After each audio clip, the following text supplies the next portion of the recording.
አንጎል በጣም ኮምፕሌክስ የሆነ ክፍል ነው እና እንዴት ነው የሚጀምረው? ያው ሲጀምር አካባቢ አንጎል ከታች አሁን ህብለ ሰረሰር የምንለው ክፍል አለ። ከሱ ጋር አንድ ላይ የተገናኘ ነገር ነው።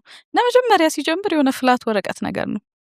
አናቶሚውን ስናጠናው ማለት ነው። እና የሆነች ፍላት ወረቀት የነበረች ነገር ቀስ እያለች ክብ ነገር ትሰራለች።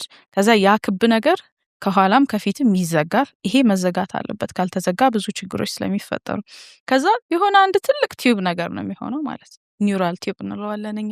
ታዲያ ይሄ ኒውራል ቲዩብ አንጎል ጋር ያለው ማለት ነው። እሱ እየታጠፈ ውስጡ ብዙ ነገሮች እየተፈጠሩ ብዙ ክፍሎች ያው እየተባዙ ሴሎቻችን ያኔ ገና ስንፈጠር ጀምሮ የነበረው ሴል እየተባዛ ይሄድና ከዛ እየታጠፈ አንጎል የሚባለውን ክፍል ይሰራል ማለት ነው። ከዛ አንጎል ብዙ ፓርቶች አሉት። ከዛ እሱም ይቀጥላል ወደ ህብለ ሰረሰር ምናምን። ስለዚህ አንድ የሆነ ቲዩብ የነበረ ነገር ነው በኋላ ላይ የተለያየ አንጎልና ህብለ ሰረሰር ክፍል የሚሆነው ማለት ነው። ሰላም እንዴት ናችሁ? በግሬትነስ ስኩል ስር የሚሰጡ የተለያዩ ትምህርቶችን መረጃዎች ለማግኘት greatnesschool.com ላይ ብትሄዱ ሙሉ መረጃውን ታገኛላችሁ። ስልክ ቁጥራችንንም እናስቀምጣለን። ተጨማሪ መረጃ ስትፈልጉ ደውሉልን።